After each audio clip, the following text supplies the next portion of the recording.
DFM. Now, DFM are much more clear the favorites in this one. Sengoku, of course, that was a very close match. They've had some very close series in the spring split, so it's not too surprising that Sengoku were able to pull this out.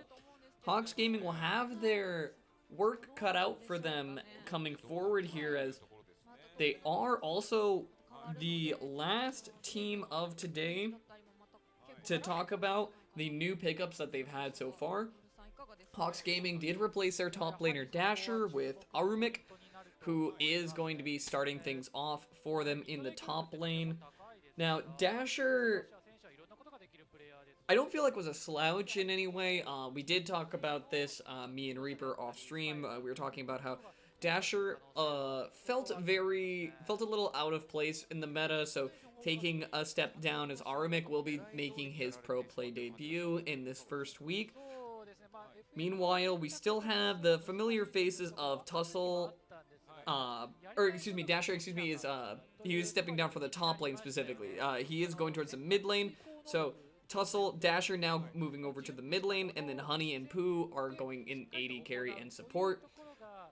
That being, so as we move forward with that, DFM, of course, same familiar comp. Now, Hawks Gaming is kind of an interesting team, and I'm hoping that this shakeup is really what they need to get them back on track. They had a bit of success early on in the spring split, and then they really fell off towards the end. I believe at one point they were about, I think they were about 4-2 in the split, or 3-3. They were doing like very middle of the pack, and then they just really started to fall off hard. So that being said, Hawks Gaming, of course, is going to be the ones to keep an eye on if they're going to make any upsets happen. Right, and I also think DFM is the third team trying to follow up a loss this week, and it hasn't gone well for, I believe it was Burning Core and whoever our first game of the day was. Yeah, Access. Both teams that did, every team so far actually that got a win ended up going 2-0 in the split. So far, we had, you are correct, it was Axes had the first 0-2 into CGA and V3, who both continued their 2-0 streak against Axes, then against Burning Core, and now Sengoku taking their 2-0 lead. So this is going to be Hawks Gaming's time to try and get a win out if they can. And possibly the last tiebreaker will be our last match of the day. But for now, Hawks Gaming lined up here for you as we look at them as a team. I do recall quite a bit of Hawks Gaming being struggling a bit on where their priorities were. It felt like there was a couple periods at which they were behind the meta when it came to where you needed to be for objectives, where you needed to be for rotations and things. They did have decent sole priority in the games that they were winning, but at times it felt as though they were struggling to get to that point unless they had positions where they were just engaging in the traditional 5v5 kind of team fight environment. Honey and Pooh are a very well synergistic bot lane. They work pretty well together, and they can get to that point. The problem just sort of has become that recently the meta has kind of shifted away from that. Right, and it's important to note that the way macro works in League really changed a lot over the preseason due to the elemental rifts and how that changes the map. Rift Herald became a lot stronger and spawns twice now, and all of that changes the way you need to move around the map as a team. So first split, you saw teams really, or spring split, you see teams really adjusting to that and still learning, and it's just been developed more and more as the year goes on, and that's why we've seen poke comps become so prevalent as we reach the start of summer split. Right, and I'm hoping that with this mid-season not carrying any huge patches, Hawks will have had that time to adjust. There's no new adjustments that they need to make did they make the most of the offseason as far as, you know, working on scrims, working on how you need to be playing out the meta. And I think the first thing that'll be telling of that is going to be the draft. Now, if I am not mistaken, and I will double check that in my notes here, I do believe Hawks Gaming has a new coach for them. Let me double check, because I don't want to... No, I'm sorry, it is the same coach. They do have the same coach. We did have a couple coach swaps. I believe Axis was the one who picked up a new coach, but still to be said is, as it stands right now, it looks like the bans are on point as far as following up on the meta. We're seeing repeat ban phase from the game before, as Yumi, Karma, and Varus all hitting the ban table. Right, identical so far. Remains to be seen if DFM will shake things up, and it looks like DFM are happy to ban away the same few champions. Now, Syndra is one that I think is a ban away from taking a flex option. As far as drafting a Syndra early that can be flexed towards the bottom lane if they need it. Just such a strong laner that scales well and is never really bad in either of her roles. So it's not surprising to see her taken out so early, but it really sets up these last two bans to decide where each team wants to take their strategy. Because we see marksman bans, right? So Volibear hover, not happening. we always get a little scared whenever you see a hover like that, but it will be the set locked in flex opportunity set up for Hawks Gaming. On the side of DFM, where will their first pick go? There is a couple of the poke carries still up, as far as you do still have Zoe available. Seros has been known to play Ziggs and Xerath both respectively in the past, so Misfortune, though, going to be locked in here by DFM. And for the side of Hawks Gaming, your carry list is now going to have to be looked at. Of course, you do have Kalista still available, as well as having Senna, which is a good pairing with the set support in the bottom lane. But DFM have their next choice. It looks like Graves will be the one that they're going to lock in. A very contested jungler being always picked up in these first few picks. I would rather see... Oh, we will see the Kai'Sa lock in, but I almost would have rather seen the Kalista, like you were mentioning, as it puts up such a threat against the Misfortune, who really... She's an auto attacker with low range, but more than that, when she sets up for her ultimate, Kalista has a lot of mobility to get out of it. She can pull in her support to potentially knock her out of the ultimate. And Kai'Sa is just going to offer such a weak laning phase by comparison. Right, it's a very set up position to use that ultimate, and Kalista can kind of move around there. I will say, though, is if you are going to draft the Kai'Sa, I love the follow-up immediately with the Wukong pickup. Dive threat has that ultimate that you can give to the Kai'Sa so that she can R into the backline. So it does put the pressure on to Misfortune, and it remains to be seen if DFM will kind of draft into something a little bit more defensive, if they want to try to pick up a Maokai support here, or even a Maokai into the top lane. Meanwhile, on Hawks Gaming, you can pick up a couple more dive threats to try and all in on their all-in comp, as it were. Right, they have a good theme going with the comp they are starting to build, but they need to round it out with some safety so their Kai'Sa can reach the point where she can just follow up the Wukong at will, but we'll have to see where they go from there. And DFM is still kind of trying to build together their comp. Right now they just kind of have pieces of poke comps and stable strong lanes and a jungle pressure. Right, and I like these bans from DFM immediately. The LeBlanc ban, is just a mid laner that would synergize very well with what Hawks Gaming was trying to do, as well as Illusion Band just to protect the Ziggs that was picked up here. Bard being hovered is kind of, does present a little bit of aggressive optioning onto Hawks Gaming, and if that ultimate is utilized correctly, can really kind of stifle Hawks Gaming's dive. If you're ulting and you're, leaving two members in stasis out of that fight, that is an option that can kind of mix up how you all in as a team, but Nidalee, I feel like, is a perfect jungle pick for Hawks Gaming. It gets into what you said about you have an aggressive option, you have something that can, be aggressive early so that Kai'Sa has time to scale. And this Aurelia is a very likely pickup, as Dasher is a very comfortable Aurelia and very much enjoys the champion. This draft has one mode, it is Go. And I like the Nidalee to match the aggressive jungle matchup. It's pretty much the premier carry jungle matchup we're seeing thus far. The Irelia, I think, can be hit or miss. She'll either hard carry this game, or it'll be almost impossible for her to get on top of anyone.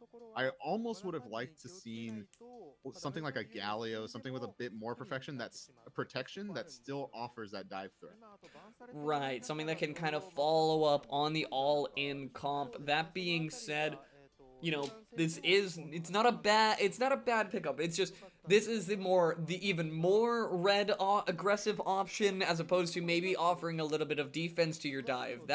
But DFM actually Evi going for the Hecarim top into Wukong, possibly still exploring counter options into the Wukong on that top side, enjoying those Hecarim buffs that did come through on his Q.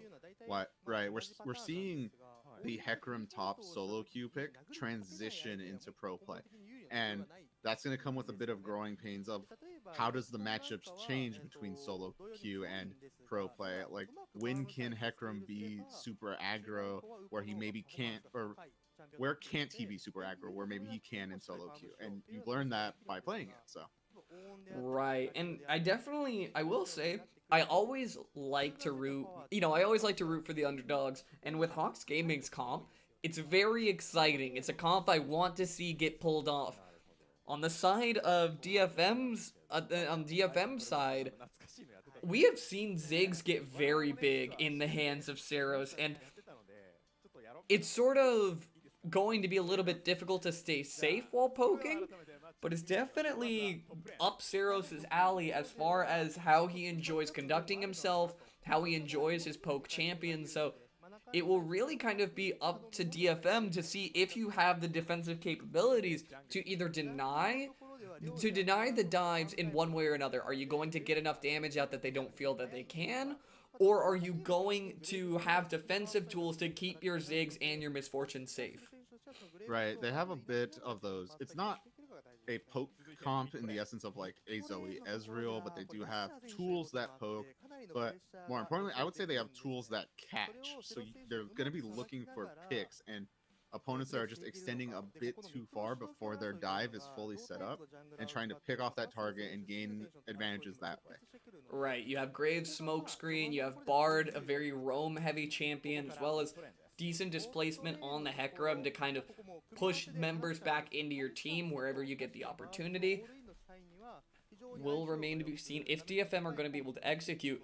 Sort of, the interesting one to me is, of course, this Ziggs pickup, and I don't know how I feel about it just yet. It will remain to be seen how DFM play out with it.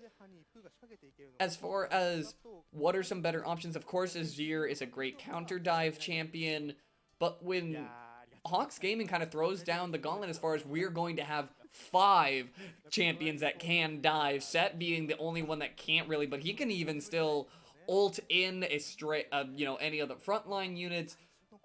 All of Hawks Gaming wants to dive. Is Azir enough to batter all of that back? Right. Zig's biggest advantage into this composition is that the comp is actually very low range until they all in. And at that point, Ziggs has free range to put in as much damage as he can. And in a perfect world, or where Saros wants to get his full value, is in chunking out some of these characters before they can dive in and making the dive way less dangerous, since they can just be bursted out. Right, and it's sort of that it puts pressure on to hit that go button and hit it hard. We'll have to see where things go from here. Now, of course, the other thing I do want to talk about is Arumik being in this top lane. Although Evi does get like the counter pick advantage, like you said, it's a solo queue counter. So is Arumik prepared for that kind of solo queue counter? Has he been practicing this pick enough? But also, for as practiced as it is, and as you know, high priority as this Wukong tends to be, who's going to be more prepared to play this on a pro play stage? And Evi, of course, has the experience, is on an quote unquote off meta, just sort of counter pick champion. Is he prepared to pilot this, even given his years of experience? Right, and it's worth noting that this isn't like in Aatrox. This is Wukong does not care that you are jumping on him and want an extended fight. He wants that too. He has the attack or auto resets to make a fight like that difficult. He'll take Conqueror. He doesn't have to land sweet spots. And once it reaches 6, it can be difficult for the Hecarim. Right, that ultimate definitely adds a lot of disruption, can even dodge out on an E, the E engage from the Hecarim, but sort of the interesting aspects of that is that Hecarim will be taking the Ignite. I believe we did see him going in for that one, so it does kind of offer a bit more potency in that aspect.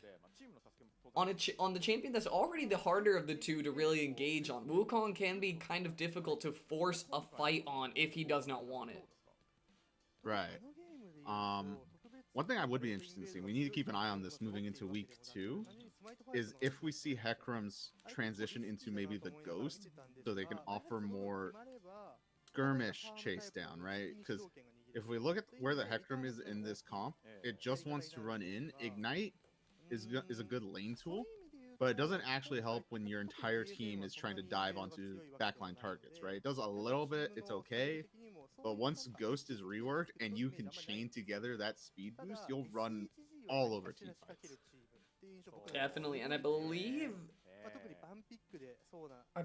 we should be getting that patch going into week 2, if I am not mistaken. I will have to double check on the timing of when the next patch hits.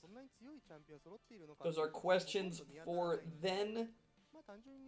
The question for now, of course, is Hawks Gaming going to come back as a different team than we saw them in the spring split? What have they done to make use of their time in the off season, in between our two splits here? Also, Dasher adjusting to the mid lane role. I believe he has role swapped before. He's kind of been in different positions, so it's not exactly a bad look to have him in the mid lane. But there is that adjustment. There is now playing it on the pro play stage, and having a comfort champion definitely helps out in that adjustment period. Of course. And every now and then we see these players that just will role swap all over the place. There's a few of them throughout each region. And it really just depends how knowledgeable you are at the game and how you can adapt once put under that intense pressure. For some it goes really well, for others it can go worse. Right, and as we talked about before, Dasher enjoys posturing himself as a carry position. And as it stands right now, the game is sort of mid lane focused. There are a lot of mid lane carry champions that he would like to put himself in the position of. So I definitely feel like giving him that opportunity and Hawks trying to play around him is a good option moving forward here. It'll be really interesting to see how he plays around his jungler, because we did talk about how the aggressive jungle matchup is a super volatile one. Whichever one can kind of start to raise their team up first will start to run over the game just by the nature of Nidalee and Graves as champions. And the Irelia is the one that's going to have a lot of that pressure early versus the Ziggs, who really will only be able to offer poke and skirmishes. Yeah, it's definitely, and you know, talking a little bit about what we've seen so far in the jungle matchups, I definitely feel like in V3's games where they did get the Nidalee on draft, they had very good plays as into, you know, the Nidalee Graves matchup. He tracked it out very well, and you saw how how much you can assert on the map when you get the advantage in this matchup. Although for the side of Hawks Gaming, you know, are you that much stronger of a jungler that you're able to kind of exert that pressure? You know, jungle has been away from the carry position for a little while now. Now we have Nidalee coming up in the meta, Graves coming up in the meta. It really is going to start showing what junglers can rise to the top and what junglers really are the top, because anyone can Jarvan is what I always like to say. You know, Jarvan is not a very challenging champion, and kind of when junglers are these kind of were a little bit more favored towards the low econ side of things, very gank heavy early, you know, don't worry about as much late champions. It was a little bit harder to see the jungle difference expressed there, because a lot of times if one thing happens early, you know, that's your champion out the window. Jungle is kind of, you know, we've always memed on the junglers past level 12 as far as their relevancy, but now you have jungle carry champions, you have Nidalee and Graves, which both scaled decently so, or at least offer enough going into the late game that they're not just an engage and die like a Jarvan, or engage and stall like an Elise. You know, right. When you have these options, what are you doing to make the most of it? Right, and it's worth noting that even before carry champions really started to come up in the meta, there was a poll done. I believe this was only NA pro players, but it was pro players nonetheless. It's a major region, so their words carry quote some unquote weight. Major region. Right, the words carry enough weight, and what they considered is that jungle was already one of the most impactful roles, right? And it makes sense. They're the ones that navigate across the entire map. Mid lane had the #1 spot, but it was jungle at #2. And now they've only gone stronger, right? Carries coming up means that they can assert more mechanically rather than just what their champion offers. Right, and it's sort of been... It almost feels like it's been a gentle transition into it, with Graves getting a couple buffs and people starting to realize he's a good brawler. And then Nidalee, who hadn't seen any patch notes recently, just is a very fast clearer. This She sort did of have downfall the, is a mechanic barrier. She did have the Q AP ratio buff, which, considering how much damage we see on the Nidalee spears lately, definitely made an impact.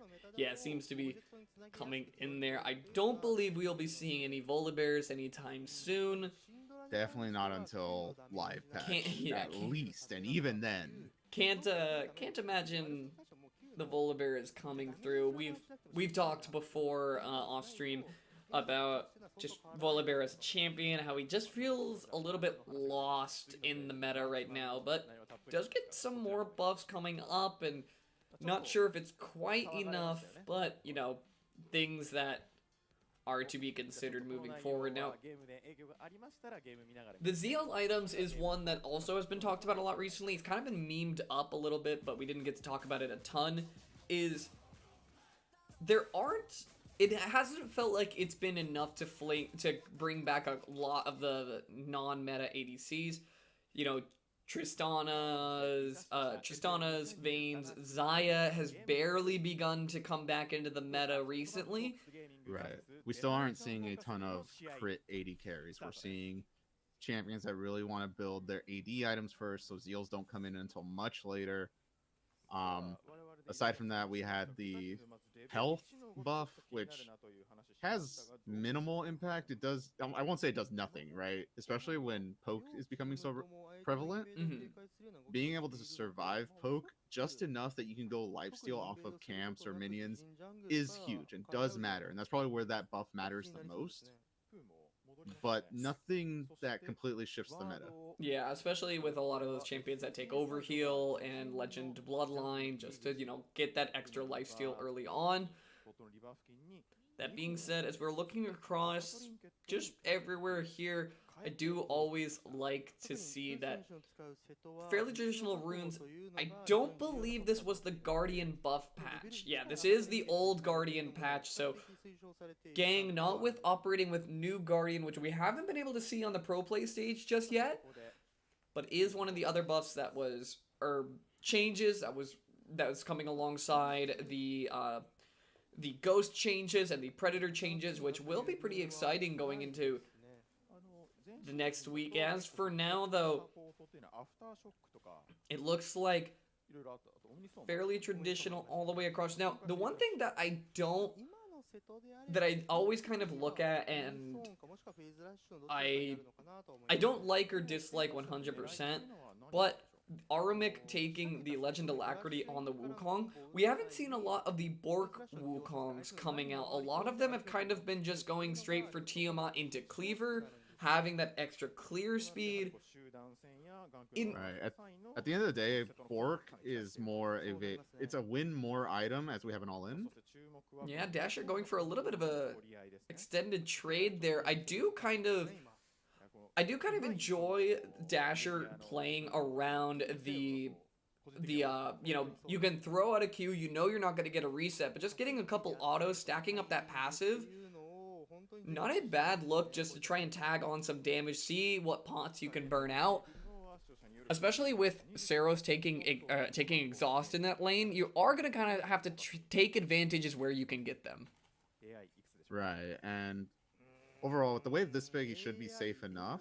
I think where DFM is going to find a lot of their early pressure is going to be in the bot lane. And then, so we have speaking of advantage, yeah, Steel looking for a little bit of one for himself.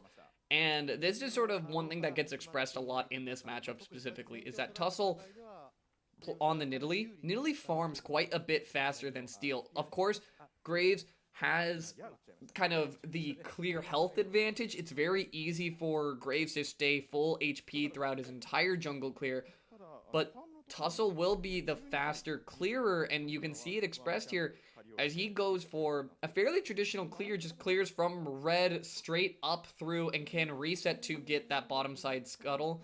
Although Steel, it looks like, is immediately going to contest here. I can't see the mini-maps to see where Nidalee is right now, but with Gang rotating up there, I'd have to imagine that the double crab will be going over to Steel in the jungle, playing around that side. Yeah, as Tussle resetting for his Krugs. He does have respawns here, so he doesn't miss out on too much time. Is still a level advantage, while Honey and Pooh are making the most of Unibon being alone in the lane. Will burn Flash. Looks like Pooh burned both of his summoner spells there to try and get onto him, but Flash down on Unibon is a good look. Unibon just felt a little too safe when Bard was very obviously roaming. Right, that W move speed, but you still have to worry about getting stunned up in that minion wave, while Tussle is helping his mid clear out the lane here, looking for a reset opportunity most likely. While Tussle is going to spot Steel on his chicken camp there, as well as hit the vision cone and getting a lot of information on Steel, where his clear path is taking him. And this will be the Q for Aramik to back up. Evi knows it, trying to look for a little bit of extra damage with the Q there, knowing that he's forced to back away on that one.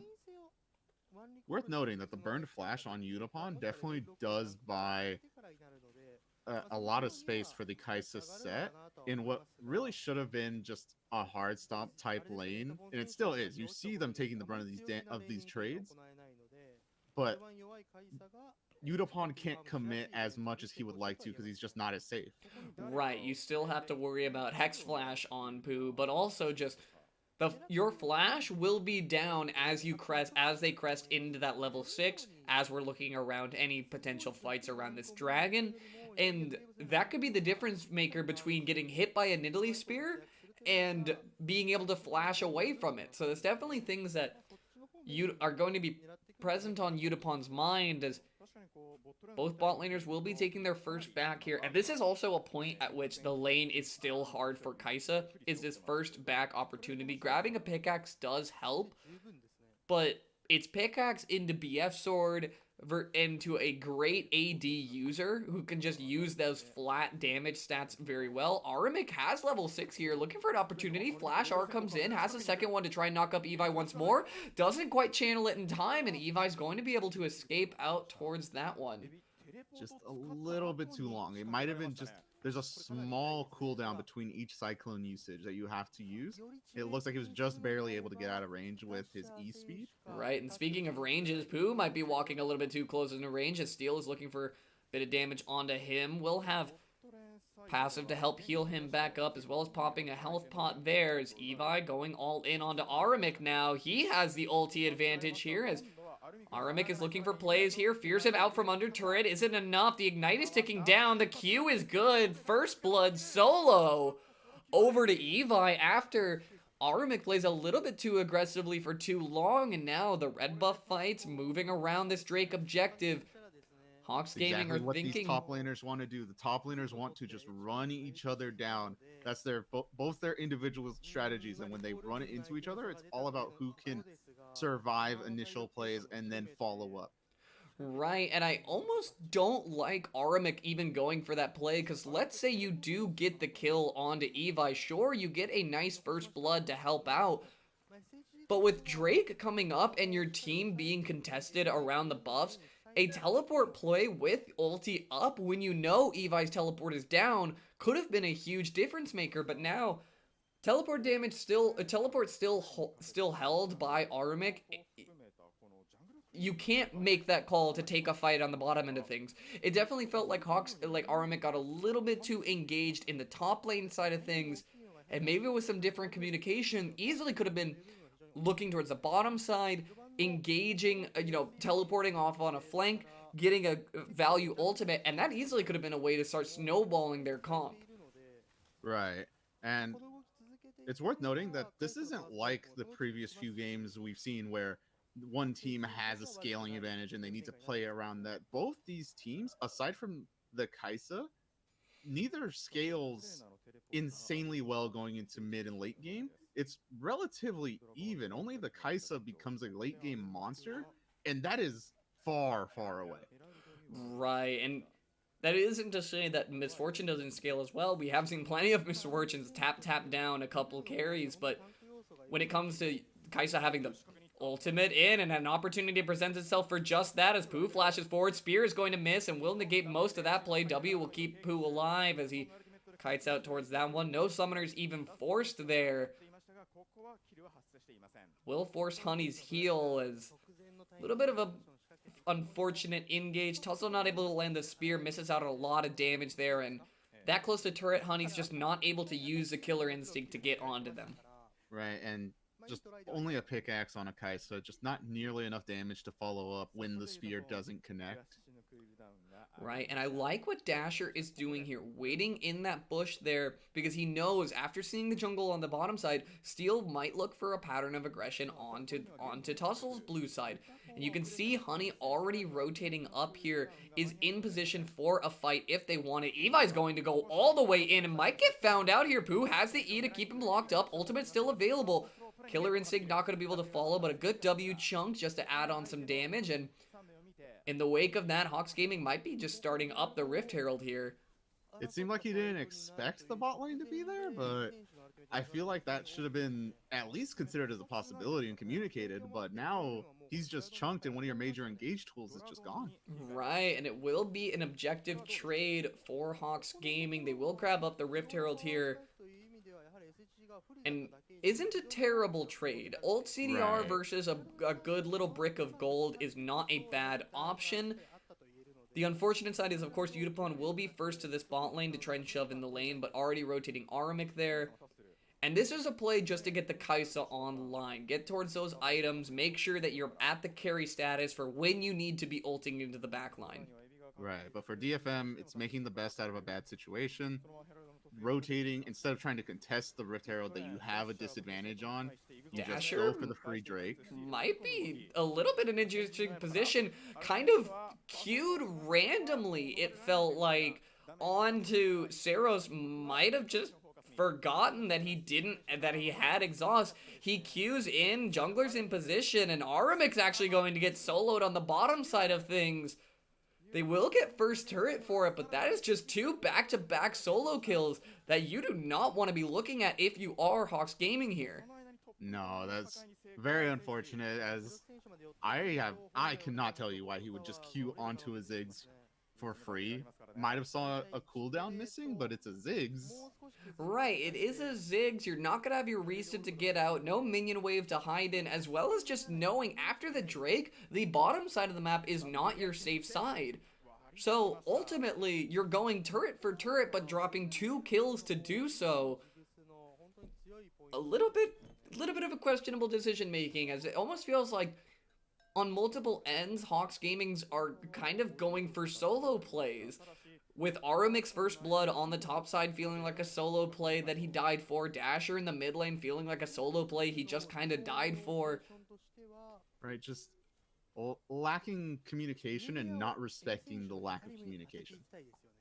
Indeed, and now it sort of puts Hawks Gaming in an awkward position where are you going to be picking up a lot of the gold? Now, you cannot siege down these turrets. You've already cashed in on the Rift Herald. You did get first turret, sure, but you'll be going even in a lot of these lanes at best now, which of course scaling is not a bad option, but the last thing you could use, oh, Pooh is going over the wall here, gonna find Evi, we'll pull him in with the E, might be able to force an ultimate out of him as the stun's coming in from Dasher, barely going to dodge out on that one as Evi gets away to safety, and meanwhile Aramik also enjoying a bit of aggression, flashing out of the Bard ultimate. Very, very well timed. That easily could have been the difference between life and death there, as that's not a good trade field though, as Aramik has to burn his flash on the top side. Meanwhile, Evi didn't even have to blow his ulti cooldown. Evi was just using his E speed to his advantage, used it to drop the only stun that they really had to lock him down. And even then, he had the ultimate to get him out if he needed it. Whereas Aramik had nothing. Aramik, you have one dash and then a targeted dash. So forcing the flash out is really his last escape option. And with no friends around him, Aramik is just once again getting caught out onto the top side. DFM picking on the new player here. And kind of rightfully so, Aramik with no vision up towards that top side. It feels like DFM are just kind of moving around this map as a unit and letting Evi try and just absorb pressure wherever he needs to. They were in mid lane, beating on that turret for a while, then they rotate back to the top side with Utapon to beat on that turret. The vision that they have across the entire blue side of Hawks Gaming is enough that they know they can go for these plays safely. Aramik can't pretend like he's walking up to the wave with friends. He's just time and time again. And that's not a good look for Hawks Gaming, that you walk top lane and you are forced to burn flash, and then the second you are going back up there, you haven't even gotten an EXP range of the minions before you're already being aggressed on and killed again. Right, let me tell you, we've all been that top laner who thinks, I just need to clear 3 minions and then I can hold off 2 or 3 people, at least these 2 or 3. Yeah, once I get under turret, it'll be okay. I can try to outplay it from there. But in pro play and against such a good team as DFM, they're not going to let you get away with that. No, and the map control is definitely what allows them to make that call. Well, Hawks Gaming, now it's an opportunity here. Gonna throw a spear over there at Gang, missing out on the stun as no vision, so they were really just firing blind there. And this is, I feel like this Drake, as Hawks Gaming are choosing to all in for it, it's going to be a very contested one. Aramik is already down there, even though he has teleport advantage, or the teleport available to him. And seems like DFM are actually going to hand it over. What I was going to say, and maybe DFM are reading into that, is this Drake easily could have been a make or break point for Hawks Gaming's comp, and DFM possibly just handshaking it, saying, okay, we don't need to get all hypey for it. It's one Ocean Drake. We're not gonna lose too much. As speaking of hypey, Dasher's just going to get burned down by Utapon solo. Now Pooh is looking for an aggressive patterning, but what is he really going to do? Utapon is just too far ahead, eats a spear, and will go down as a flash from Tussle. Will land the Q onto him, but everything they lose for it on the top side. All of Hawks Gaming's playmaking just seems to be stuffed in the face of DFM. Utapon, just a one-man army, just eats a spear, probably could have sidestepped it, didn't care. I got my kill on the mid laner. I want the support too. And yeah, his team just becomes the beneficiary. Right, wants that extra kill, and you can see by the items probably would have been a difference maker in between getting IE on that death or not. So he says, fine, I'll stick it out. I will fight. And what did you get for it? You got two flash cooldowns and an ultimate on a botched 3v1 that effectively was. You came in one at a time, and you can see that if Hawks Gaming is not going to be a cohesive unit, their comp is not going to work. Just because you have 5 divers does not mean that they're all going to work together. Right, especially this Irela, who does go the Bork build. The trade-off for the Bork is you are so much squishier. Combine that with Merc Treads, which was meant for the lane matchup. She dies instantly to the MF. Almost one auto Q auto combo just chunked her to a quarter health.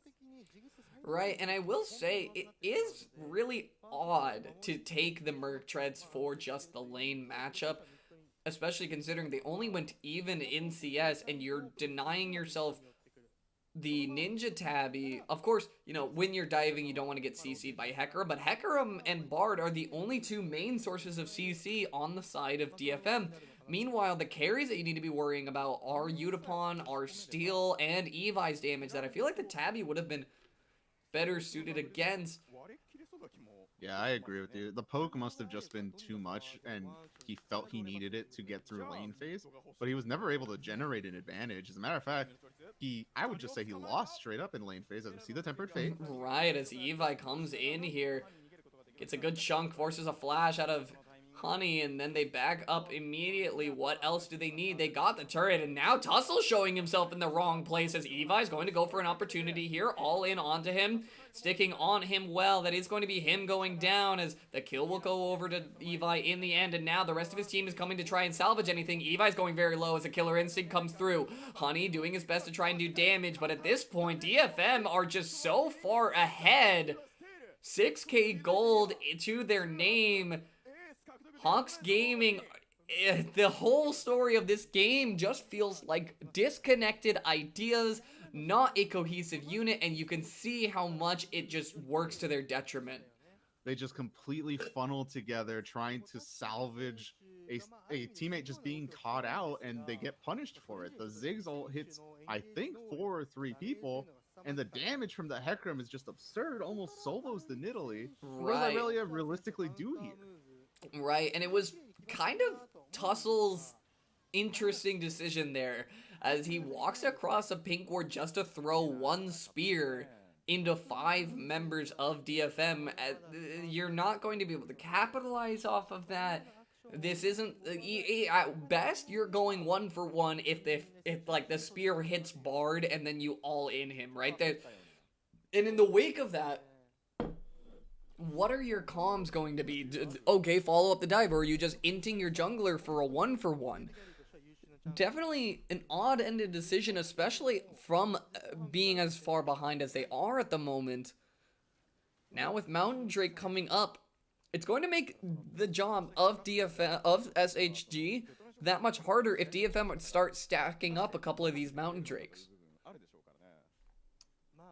I will say, I do want to see 1,000 damage. That's That is a bit of, that's what happens when you get multi-man. What multi-man Ziggs are is just fat damage, throwing Qs, I believe, and just the amount of zone control as they funnel into the small choke, and Ziggs is just free firing for the most part. MF didn't even get to that fight until it was just cleanup. Yep. That was, they were potentially walking straight into a bullet time. They would have lost the fight harder, and they still got aced. Right, and now as DFM grab themselves up a Mountain Drake, pings come out to start moving Vision over towards this Baron, as DFM can have an early Baron opportunity. This is already a 2-item Misfortune, a 2-item Ziggs. That's well and enough to just start burning down Baron and forcing Hawks Gaming to come into them. Meanwhile, Evi has done a beautiful job of just absorbing pressure, retaining a 2-level advantage over his laner, baiting Aramik into a little bit of a fight here while Yutapon wraps around. The seldom seen top AD 2v2 coming out here, as Evi is going to eat another turret shot. Not quite going to knock down the turret, but they make the call to back off. Meanwhile, top side of things, Steel and Gang looking to just try and clear out the waves on the upper end of things. Meanwhile, Seros enjoys just shoving lanes over and over again, hucking bombs to his Ziggs' heart content. As Ziggs do. As Ziggs do indeed. Now, this is sort of what we did talk about, is that you mentioned earlier how this isn't a team, or neither of these team comps have to give anything up. But as it kind of stood, a couple mistakes on the side of Hawks Gaming ended up kind of changing that story. And now Hawks Gaming are kind of in a position where, are you still able to afford giving objectives up? Are you still able to afford losing more turrets? You only have one outer turret still available, and what have you gotten to show for it? Two tier 2 turrets, a steal, forced to flash away here, running for his life and just kiting it out with that phase rush. Here comes the Bard ultimate, finds 2. He will have a stun opportunity available to him as Pooh goes golden. Dasher's going to be the first to fall. Gang over the wall now. Pooh goes with him, but is only going to be taken down immediately after. DFM are looking for a chase opportunity. Evi is going forward. He will be all in on the tussle. Ultimate to follow him over the wall, burning him down. That is Baron secured for DFM. Just probably the best position you could be in, but you see every zone tool from DFM played perfectly. The Tempered Fate, the Ziggs ultimate, the bullet time. What opportunity do you have to dive after being hit by all those? Right, and this is just sort of... This is looking like a quick wrap-up. Today has kind of been the story of a couple quick wraps. As DFM comes over, the sweeper actually spots out so many members, and a missed flash E from Pooh. They probably should have made the call to back up sooner rather than later, but I will say, one thing I am noticing is Gang is getting a lot of Bard value, enjoying both the new skin and a champion he's had a decent amount of success on in the past. As in the wake of this one, it feels like DFM has not a lot standing between them and victory, as this game still can go a bit longer. One of the things that DFM has always kind of been known for is dragging games out. I've always criticized DFM a little bit in the past as far as playing the game a bit too slow. Even when they have a 10k gold lead like in the position they are, they likely will still wait for soul opportunity to get barons, to, you know, really wait things through. That makes sense, because I was going to say that I really want to see them push as hard as they can. When you have a lead like this, you need to be able to create advantages without relying on objective timers and just finishing through your good plays and through your positioning.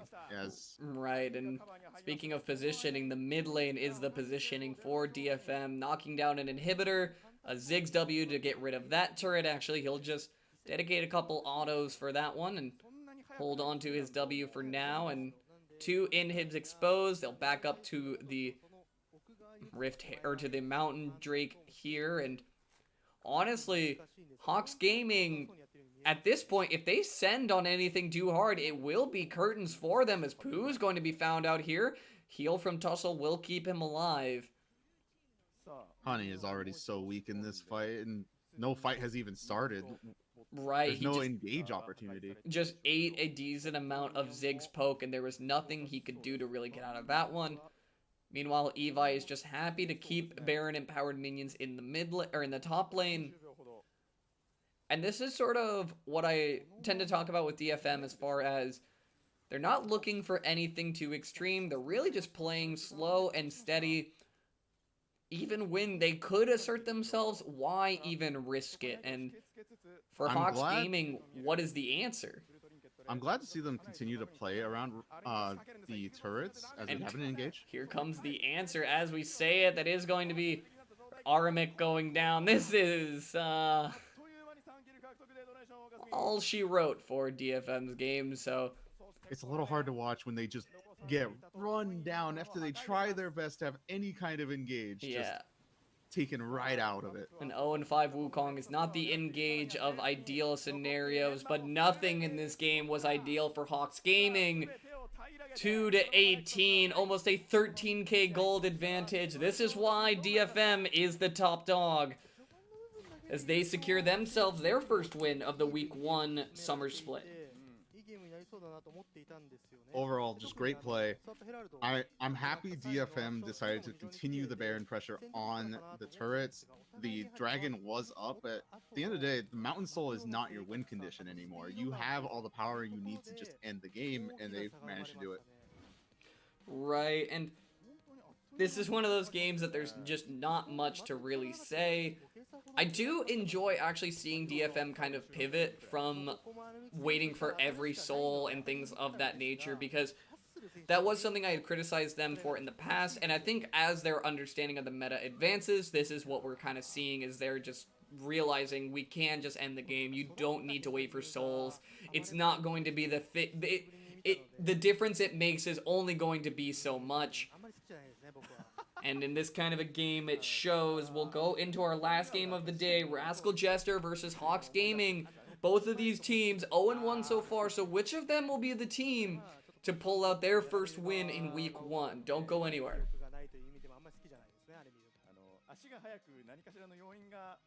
サマーライスに発生するとヘカリムはなんかたびたびね、そうなんですよ、出てくるんですよ。なので今回ちょっと違いますよね、理由としては。まあ、次のパッチはもっと増えてもおかしくないのか、特にジャングル運用等で。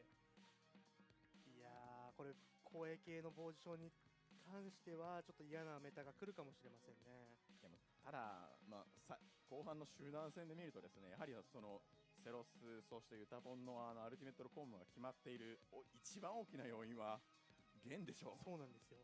アルティメットの精度がやはり異常なぐらい綺麗で高いですよね、精度が。